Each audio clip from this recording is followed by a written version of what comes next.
All right, we are live. Well, actually, we are not live. This is a recorded podcast. Sorry. It's Adam and Rex. This is Silver Linings Podcast. Welcome into the show. I am wearing a new T-shirt I wanted to show real quick. This is from Chewy's. Oh, okay. One of my pickleball clients said they were going to Austin, Texas, and I said, well, if you go to Austin, Texas, make sure you go to Chewy's and get the queso. So she went to Chewy's, got the queso. It's the greatest thing ever. Brought me back a T-shirt. So I'm representing Chewy's today. I like to always talk about food right off the bat because a lot of you start watching our podcast hungry for some reason. Potato salad recipe and all these things. The thing is, if you can find yourself at Chewy's, get the queso. That's it. That's my little thing here. So Rex, we said on our podcast, so we're going to do a couple things. We are going to talk about collateral damage today. But first, there is some news with Lori. I opened up my TikTok today. The very first thing that popped up was this video. And it's hilarious. I think everyone's seen it. We're going to play a small clip just in case someone hasn't seen it. But this is the only thing we have for current events from the trial, because we said we'd start all of our podcasts with any current events. Yeah. And so the judge, Lori's obviously trying to represent herself. She doesn't know the law. She doesn't know all these things. And the judge is just telling her what's what. So we're gonna give it a shot here. Let's see if we can get it on here. With the technology. Yes. Okay. I would have to ask that you would recuse yourself from the obvious personal bias that you have against me and send us to master calendar for this scheduling of a trial. And what personal bias is that? A lot, obviously, the personal bias that you're showing right now and that you've shown on the FTR several times during the trial. Okay, well, I don't have any personal bias. I've ruled on the motions as required by law. Without any kind of a conclusion of law in them, just denied. Does that not show a bias and a prejudice against one single person? All right, are you done? Are you not going to recuse yourself? No, I'm denying your motion.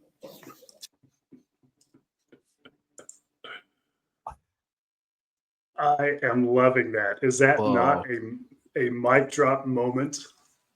Yeah, it's embarrassing. It really is just embarrassing. It really is. She just needs to just go away. She needs to go get locked up and that's it. But we got to deal with another trial. So we're going to have to deal with these kinds of things. In case you didn't see it, that was the first thing that popped up on my TikTok when I opened it up. And I was like, what is this? But the judge has to deal with so much. I feel sorry for him. I do. Yeah. And there have been plenty of videos on YouTube about people's reaction to this, so we didn't want to spend a lot of time with it. Everyone's heard it, but we are first of all, it was hilarious, but we're just over it, as Adam is saying. That's why we don't watch very much of what's going on and don't have much by way of current events. We just it's like when you're running a marathon. My situation is like this: if you're running a marathon, you have about 100 yards left of this. How many miles is in a marathon? 32, 36. Over 26. That you're just coming down to the very end. June 2nd, Brandon's trial starts. As soon as that's over and Lori is sentenced, then our marathon's over. And then there's gratification. I don't know. I've never run a marathon. I never will run a marathon. But those of you who have, that elated feeling that you get when it's over and you've done it and you completed it and you're like, yes. And I'm sure that you want to lay down and just scream. So that's where we're at. We're very close to the end of the marathon. And we will be happy for that. However, we are excited about what we are doing with the podcast with y'all. We've been very positive and excited and feel good about our community and what our community has done for us. And we think this direction we're going and this topic that we have today and we'll continue talking about is going to be very helpful for a lot of us. I know it's already been very helpful for me and for Adam. Yep. And I need to apologize. The live we did, I said toward the end I would talk a little bit about an experience I had had with AI, and then I didn't at the end. So Adam and I were talking, preparing for this podcast, and I kind of reviewed that, and then I said, Adam, is there anything else you want to do with AI? And before I even get into this, I have to say, Adam, because we did promise people that we would put trigger warnings out and tell people this is not the AI of us talking with Alex, which, some people were triggered. They told us. But we are going to do a little AI segment because it was really fun and funny. And not about Alex, but just shows a little bit about how AI works. Just to reiterate, if you are creeped out by AI completely, if it triggers you, don't listen. Turn us off, go do something else. If you wanted to come back after about, I don't know how long it'll take, a couple, let's say 5 minutes from now, and rejoin us, you're welcome. But certainly if you're creeped out completely by AI, don't listen. But Adam and I are not creeped out about it. We don't see it as a religious, a satanic thing. It's computers going out to publicly available websites, getting information from that's been publicly available and assimilating it for us. Yeah. So Adam and I were talking about, do you want to set it up, Adam? Yeah. So I was like, we're going to be doing a lot of AI stuff on our new podcast. I think it gives perspective. And I think that, either way you take it, for me, it's like it gives me something to think about. And when we heard the Alex AI, we asked Alex questions. It was like, I really felt like that's very possible. That's where Alex is. And that's what Alex would say. So that didn't creep me out. So I said, well, AI really, I've listened to some of the top gurus in the world that said in the next 10 years, unfortunately, if you're not an AI fan, that there's going to be AI everywhere, and most people will have their own robot that does everything. And I just saw a whole conference on this. So, Rex and I are just new to the AI thing and the podcasting thing, but we're very intrigued with what it is. So I said, Rex, let's ask AI, how can I win my next pickleball tournament?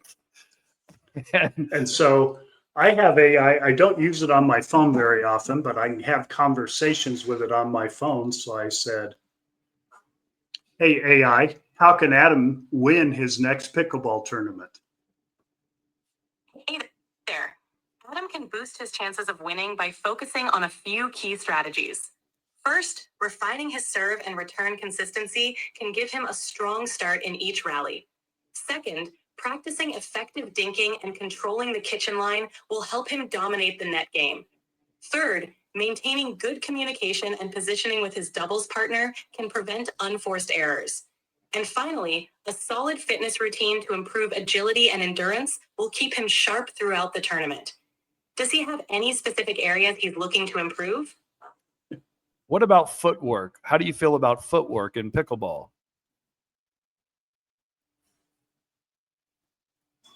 Do you have to ask her, Rex? Did you hear, Adam? How do you feel about footwork in pickleball? Footwork is super important in pickleball. It helps you get into the right position quickly, stay balanced, and react faster to your opponent's shots. Good footwork can give you a big edge in controlling the court and reducing errors. How do you feel about working on your footwork, Adam?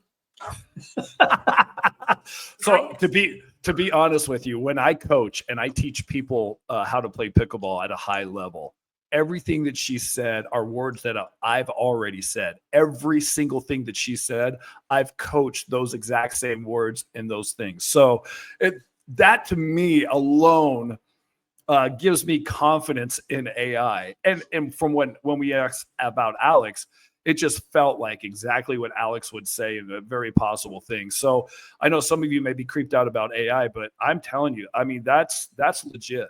To me, it's legit. I'm all in. I'm all in on AI, except for when AI, you'll see like a leader or somebody on video saying something, and AI has got their voice, and somebody makes AI say something completely different than what they would say.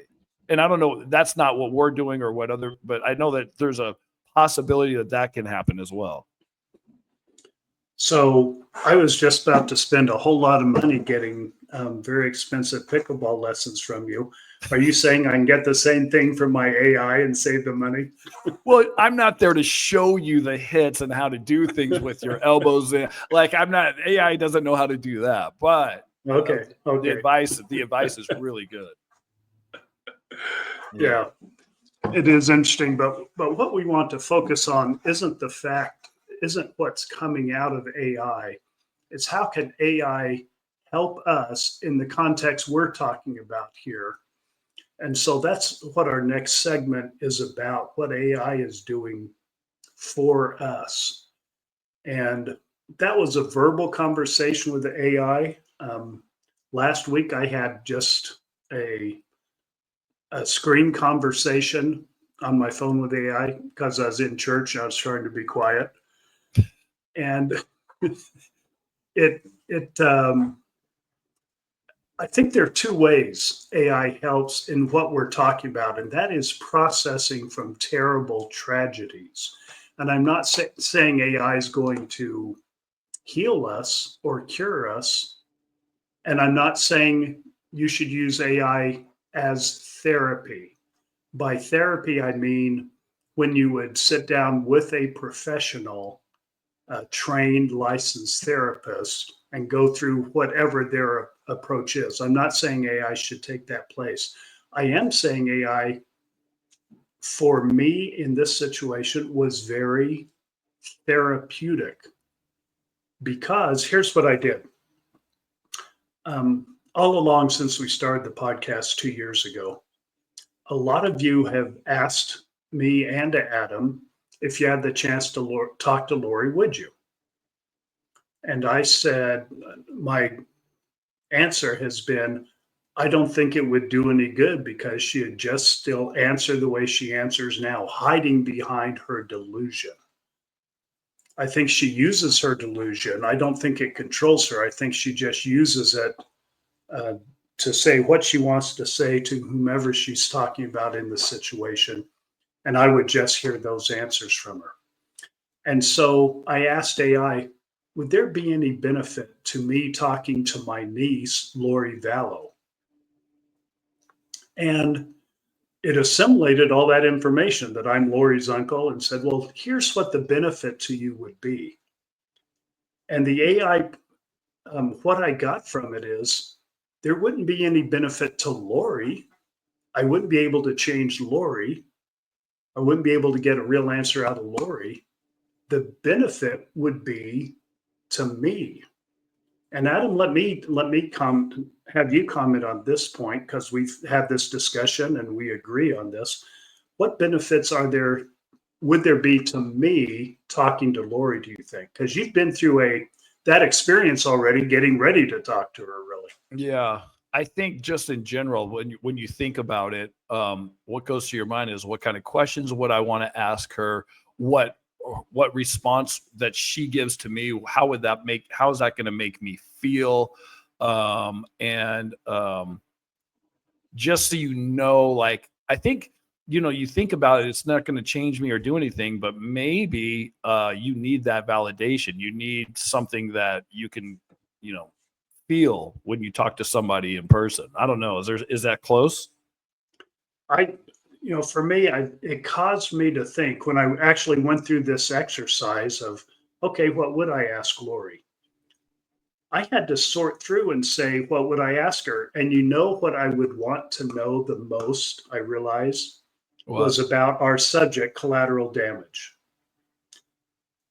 And one of the first things I would ask, Lori, did you consider how these actions, these decisions that you made would affect Colby would affect Alex, your mom, your dad, Summer, would affect the people that you care about around you. Did you consider Mr. Cox? Mr. Cox?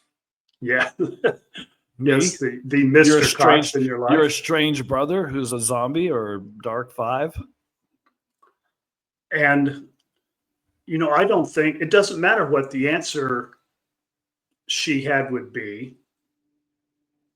It's me realizing that the same time I was asking that, I was kind of, I think like everyone does when we listen to any podcast, especially one in which we get emotionally involved, we're relating it to ourselves.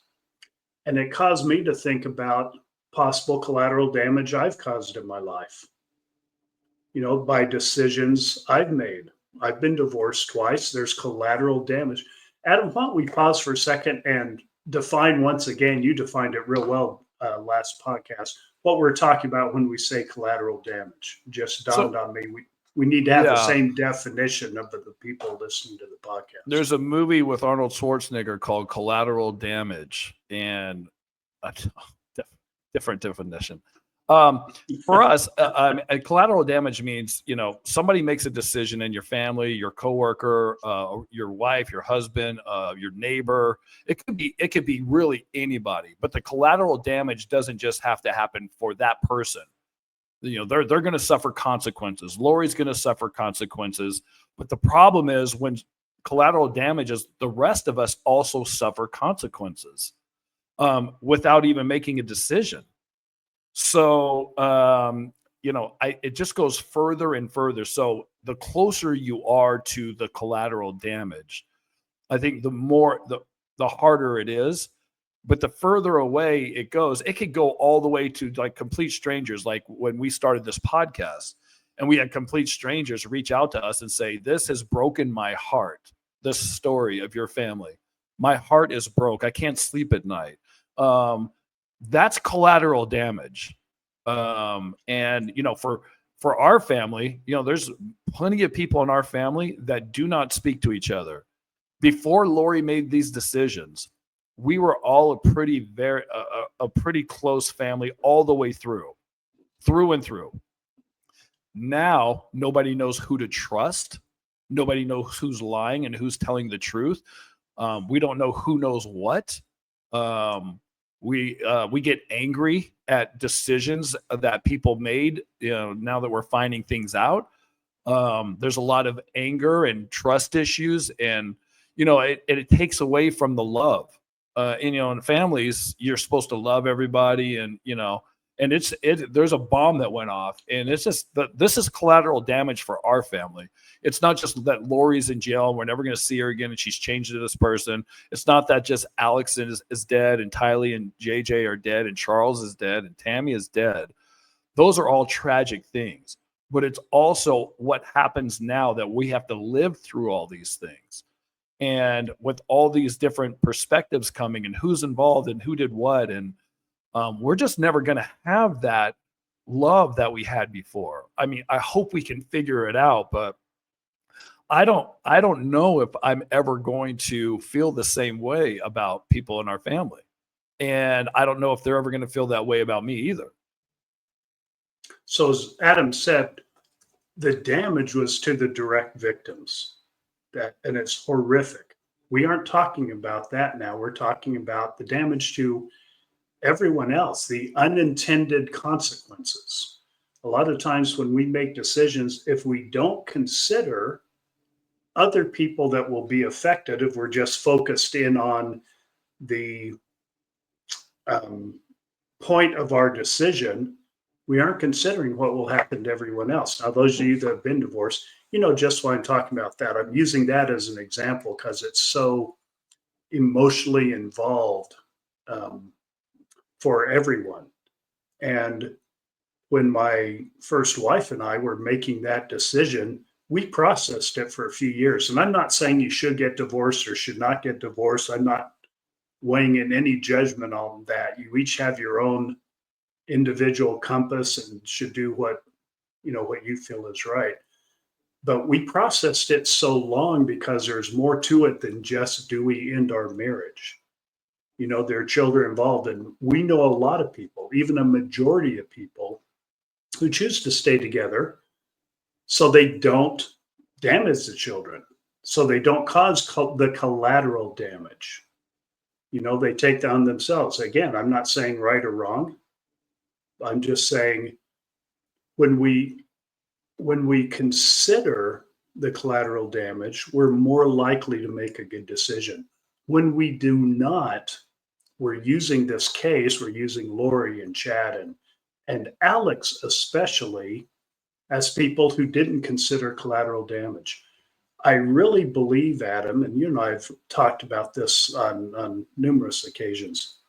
I believe if Alex would have considered collateral damage, maybe he's too far gone when he got in, when he converted. Mm-hmm. But if he would have considered collateral damage, he would not have gotten in, I don't think. I think he was so focused on what they were offering him, all the feeling good about his life and all that, how important he was and was going to be and the role he was playing. Yes. He wasn't considering everyone else. When they started talking about, okay, you need to get rid of these people or these bodies that have the zombies in them, by then he was locked in and not considering anything else. Mm-mm. And there is no excuse for that. I am certainly not giving Alex a pass. I'm saying the opposite. He was just as capable to consider the full picture then as he was any time, but he did not. He was too focused on whatever they offered him, too focused on himself. So is our point, like, since you've been bringing it, a lot of things popped in my head, is our point right now talking about when we, in the future, when we make decisions, should we think about collateral damage when we think about some decisions? Because we all are selfish in certain ways. And should we consider, let me change that up. Would considering collateral damage change our selfish decision that we want for ourselves, for other people? Or are we talking about how do we live with collateral damage? Like, what kind of things do we need to do to overcome it or get back to normal, quote unquote normal, or whatever that is? What do you think about that? Yeah, I'm not suggesting we're all going to digress to where our examples did, our bad examples of Lori and Alex and Chad. Yeah. I'm not considering that. I'm saying it's natural for all of us when we hear about a subject like this, or we consider, how often have we heard people declaring, Adam, I would never do what Lori did. Well, a lot of people have said that. First of all, good for you. I'm glad to hear that. I'm not questioning that anyone would do that. Yeah. But the reason they wouldn't do it, one of the reasons is because they know the effect it would have on everyone, not just the main focus. So I guess, Adam, in relation to what you're saying, our purpose is, yes, just to make us aware in our own decision making, even though it won't be as traumatic as what Lori and Alex did. Mm-hmm. Decision making, the more we consider everyone that would be involved, the better decision we'll make.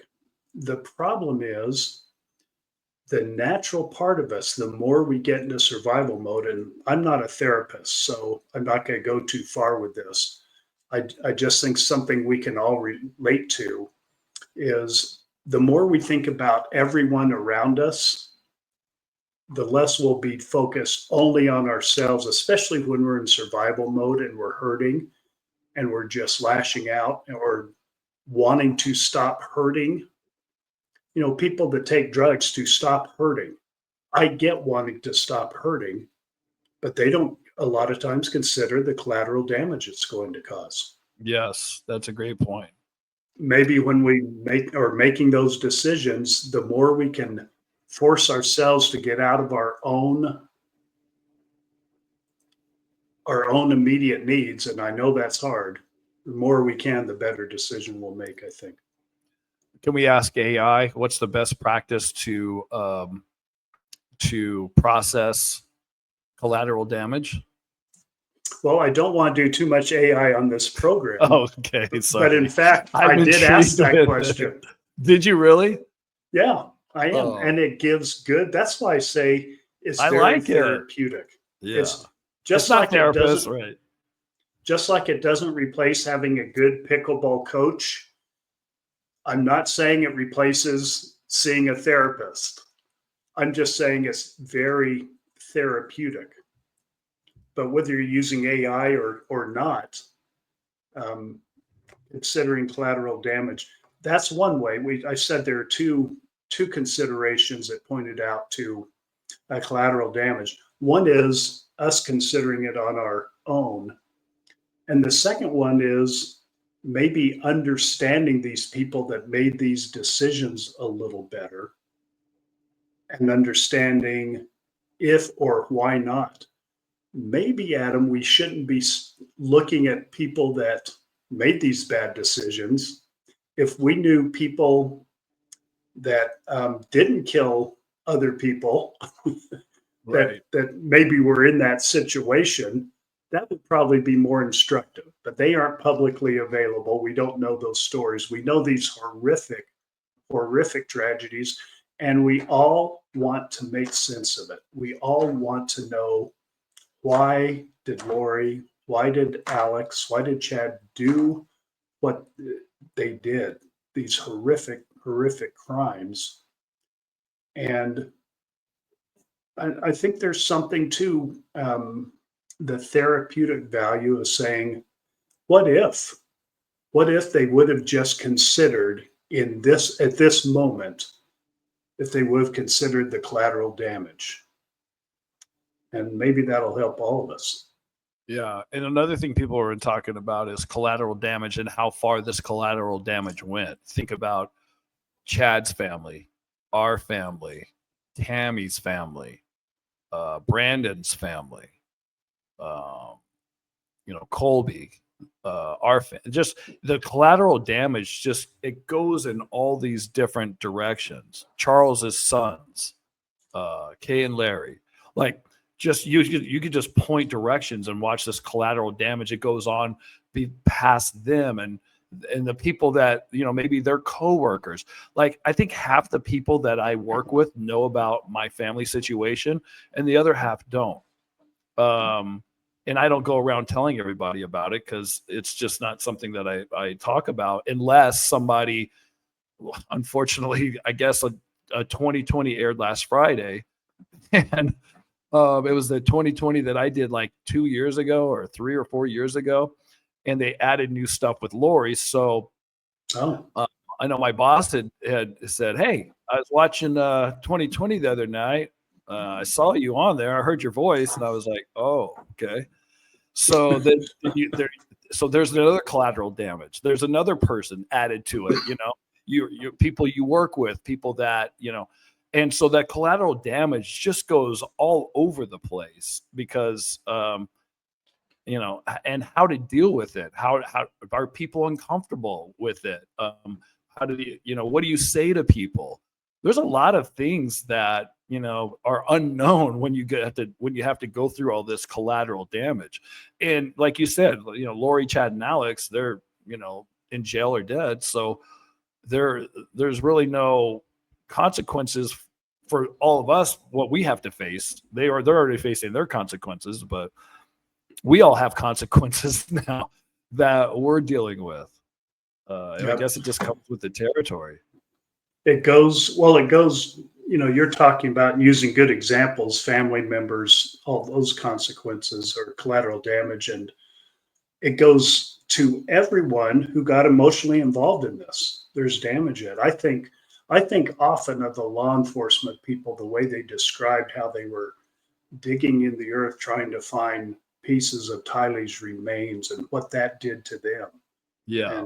And their families and all the people who in the media who reported this and got emotionally involved and distraught from it. It just goes on and on. So we'll continue talking about it. We're going to have some professionals on to talk about it. We're going to selectively use AI. We may choose not to use AI in these, in our podcasts. Anytime we use them, we'll do like we did this time and issue trigger warnings and put trigger warnings on the description, to tell people don't listen if AI offends you.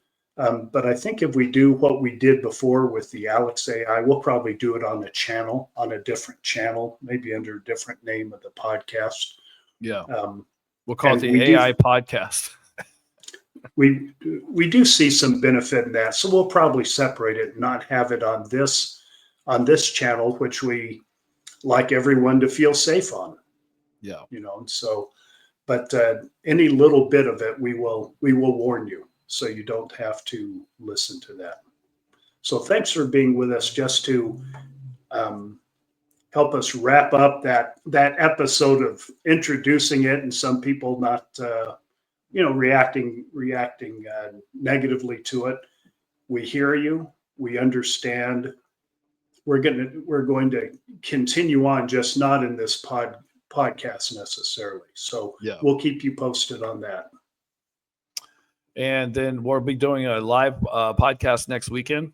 So We're doing one next weekend. Let's set the time right now, Adam, so we can announce it right here first. Is that hard on you? Yeah. I'm not sure So- exactly what that's going to look like yet.